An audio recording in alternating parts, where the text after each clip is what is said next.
Salam sepak bola, salam sehat, salam sejahtera, dan juga salam hormat saya kepada teman-teman netizen atau warganet yang merupakan viewers, subscribers, and also supporters of channel YouTube Bola Bung Binder.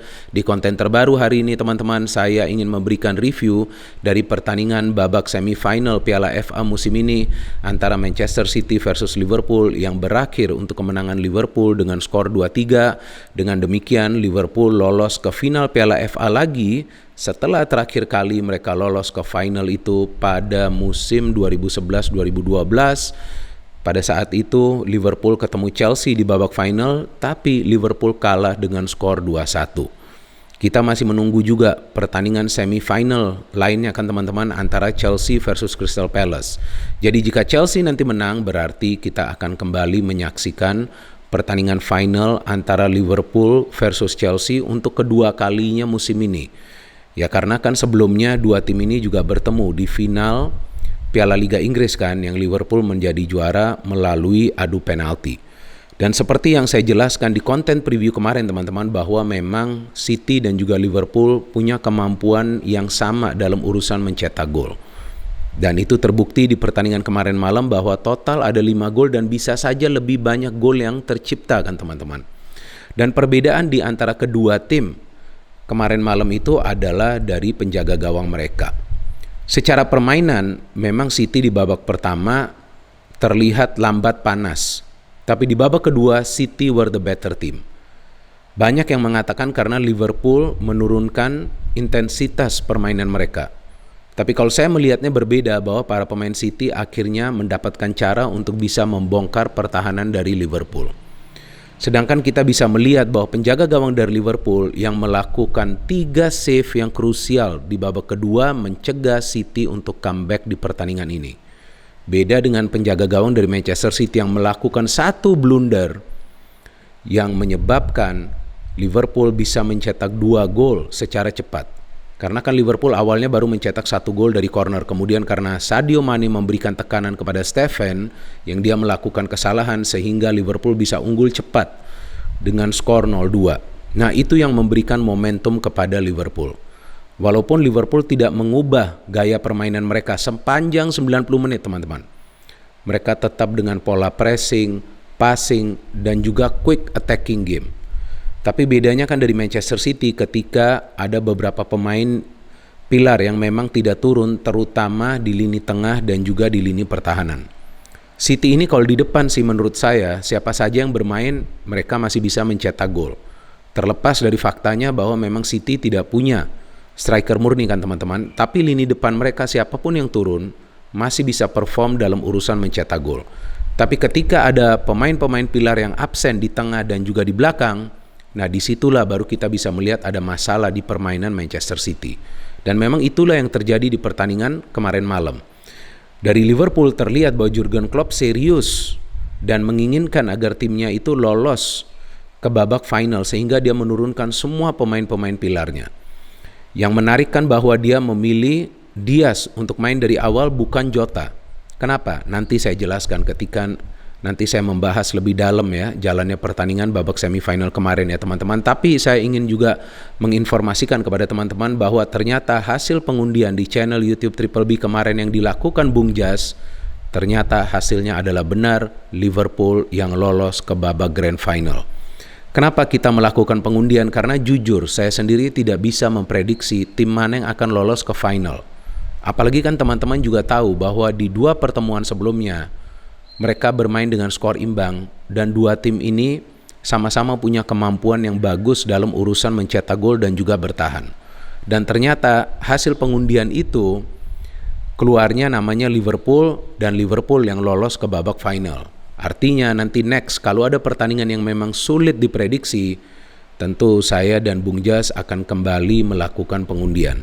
Oke, saya ingin memberikan dulu informasi dari line up kedua tim ya teman-teman ya, sangat penting nih. Jadi kita tahu pemain-pemain mana yang turun kan.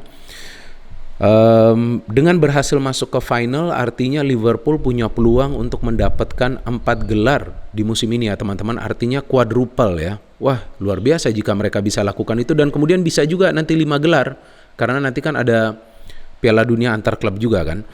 Jadi dari Manchester City, Steffen yang jarang sekali mendapatkan kesempatan bermain, kecuali ya di Piala FA atau juga di Piala Liga Inggris. Cancelo, John Stones, Nathan Ake, Zinchenko, absennya Laporte dan juga Diaz kerasa banget di lini pertahanan.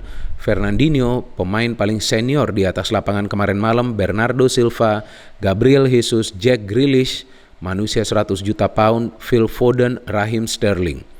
Nah itu yang saya bilang kan, di depan nih pokoknya City punya kemampuan mencetak gol deh. Karena ada Jesus, ada Foden, ada Sterling, ada Grealish. Ya meskipun saya melihat bahwa peran Foden tidak berjalan dengan baik ya. Kemudian dari Liverpool, Luis Diaz, Mane, Salah. Salah saya melihat permainannya sedikit berbeda sejak Mesir tidak lolos ke Piala Dunia. Mendapatkan 2 peluang tapi gagal dia manfaatkan 2 peluang tersebut untuk mencetak gol. Thiago, what a player. Ya pemain ini tentu diharapkan akan tetap fit ya, karena dia pemain yang tangguh di lini tengah dan dia juga tidak banyak melakukan pelanggaran, itu sangat penting. Fabinho, Naby Keita. Jadi nih kalau saya cermati 3 pemain Liverpool yang berada di lini tengah ini sama-sama punya karakter yang agresif. Jadi mereka terus menyulitkan Fernandinho dan juga Bernardo Silva untuk ikut bergerak ke depan. Kemudian di belakang Andrew Robertson, Virgil van Dijk, Konate, dan Trent Alexander-Arnold. Penjaga gawang adalah Alisson. Ini yang menarikkan dari City, bahwa Gundogan, Mahrez, Laporte, Kevin De Bruyne, Ruben Dias, Ederson, Rodri, Gundogan, jika saya tadi udah sebut namanya saya ulangin lagi ya, Gundogan, ini semuanya berada di bangku cadangan. Mungkin banyak juga yang mengkritik Pep Guardiola, kenapa dia tidak memainkan pemain-pemain pilarnya. Kalau De Bruyne itu kan memang sudah dinyatakan tidak 100% fit, sehingga ya riskan menurunkannya kan. Tapi kenapa Rodri, Gundogan, kemudian Laporte, Dias juga yang memang tidak 100% fit juga, bahkan Ederson tidak diturunkan. Ya kalau menurut saya Pep Guardiola memang biasa melakukan rotasi seperti ini di line up. Jadi dia pertama-tama menaruh pemain-pemain pilarnya ini di bangku cadangan dan kemudian melihat bagaimana situasi berkembang di atas lapangan. Dan ternyata quick goal dari City di babak kedua itu yang membuat Pep Guardiola tidak menurunkan pemain-pemain pilarnya, tapi dia hanya memainkan Mahrez beberapa menit sebelum pertandingan berakhir kan, di mana Mahrez juga yang terlibat dalam proses gol yang dicetak oleh Bernardo Silva. Jadi memang saya pikir kita juga tidak bisa menyalahkan Pep Guardiola, karena Pep Guardiola biasa melakukan rotasi seperti ini. Tapi sayangnya pemain-pemain yang diberikan kesempatan untuk tampil dari awal tidak cukup baik. Nah itu yang membuat permainan City lambat panas di pertandingan ini, plus dengan blunder yang dilakukan oleh Steffen.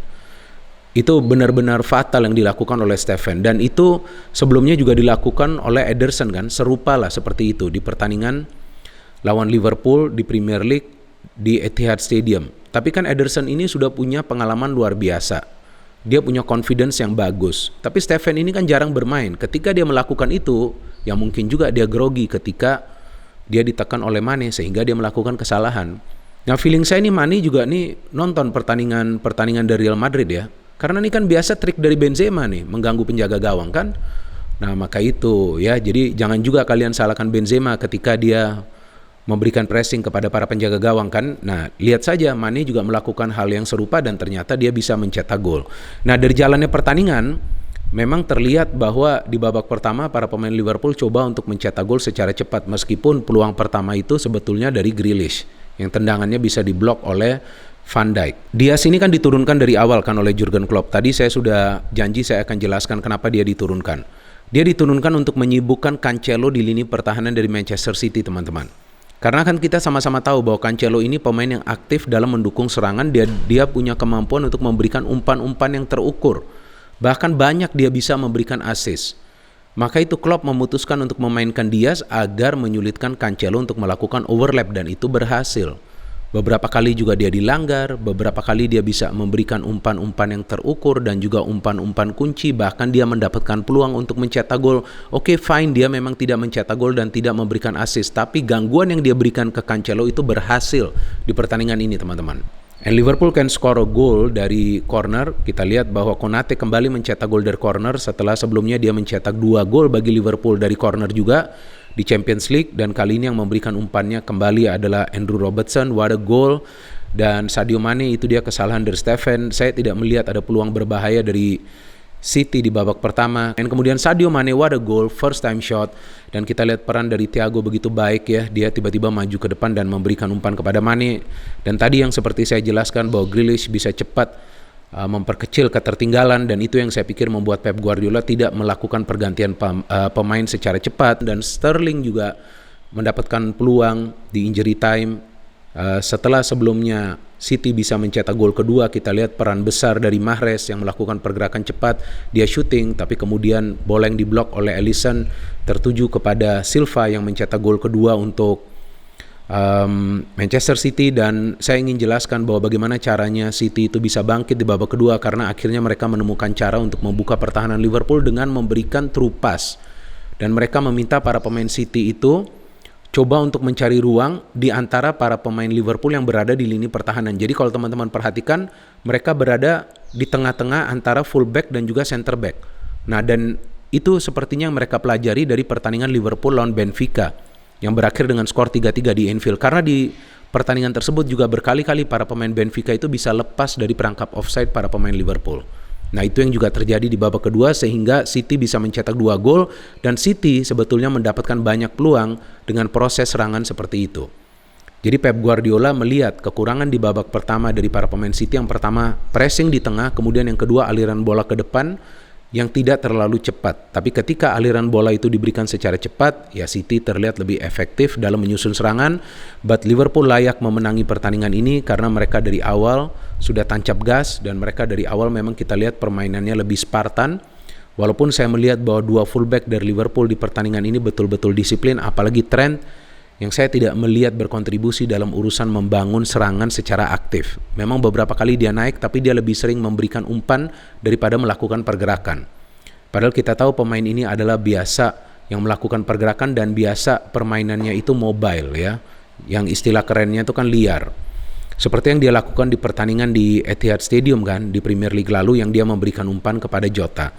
So, Liverpool sudah masuk ke final, tinggal kita tunggu saja tim mana lain yang akan masuk ke final antara Chelsea atau juga Crystal Palace yang akan dimainkan nanti malam. Tentu akan seru, dan yang menarik sekarang kita bisa cermati bahwa di Inggris persaingan sekarang terjadi antara 2 tim ini, Liverpool dan juga Manchester City. Padahal sebelumnya kita tahu rivalitas itu antara Liverpool dan juga Manchester United atau juga Manchester United dengan Arsenal ya, tapi sekarang kita tahu kan Manchester United dan Arsenal sudah jauh tertinggal dari 2 tim ini, apalagi Arsenal. Kemarin malam tuh Arsenal kalah lagi loh teman-teman. Artinya dalam 5 pertandingan terakhir Arsenal sudah kalah 4 kali. 3 kali kalah secara berturut-turut dan hanya bisa mencetak 2 gol dalam 5 pertandingan terakhir. Artinya apa? Semakin bobrok klub itu. Ya, saya harus mengatakannya secara jujur. Dan MU ternyata masih bisa bangkit dengan Ronaldo yang mencetak hat-trick. Ya bagus juga untuk MU, membuka peluang mereka juga untuk lolos ke Liga Champions musim depan, dan itu yang juga akan membuat persaingan di Premier League seru. Tapi untuk sementara di Piala FA, Liverpool sudah masuk ke final, dan menurut saya man of the match bagi Liverpool adalah Sadio Mane. Pergerakannya liar, dan dia juga yang memberikan pressure kepada Steffen sehingga Steffen melakukan kesalahan tersebut dan membuat Liverpool lolos ke final. Tinggal nanti kita lihat bagaimana Klopp bisa membuat Liverpool juga sukses untuk menjadi juara di Piala FA, dan juga tentunya masih ada Liga Champions dan juga masih ada Premier League. Bagi para supporter Manchester City jangan berkecil hati juga, karena City masih punya peluang di Liga Premier Inggris dan tentunya juga di Liga Champions yang nantinya akan lawan Real Madrid. Itu juga akan menjadi pertandingan yang hebat. Tapi untuk pertandingan ini saya pikir tidak bijak jika kita menyalahkan Pep Guardiola, karena Pep Guardiola memang biasa melakukan rotasi di line-up. Sayangnya para pemainnya tidak perform sesuai ekspektasi dia, dan dia perlu mengistirahatkan beberapa pemain pilar karena tampil habis-habisan di pertandingan lawan Atletico Madrid lalu. Jadi tentu akan beresiko jika mereka diturunkan lagi di match ini, dan jika nanti mereka cedera tentu akan juga menggagalkan atau bisa saja menggagalkan usaha dari City untuk mendapatkan gelar di Premier League atau juga di Liga Champions. No hate, only football. Salam sepak bola.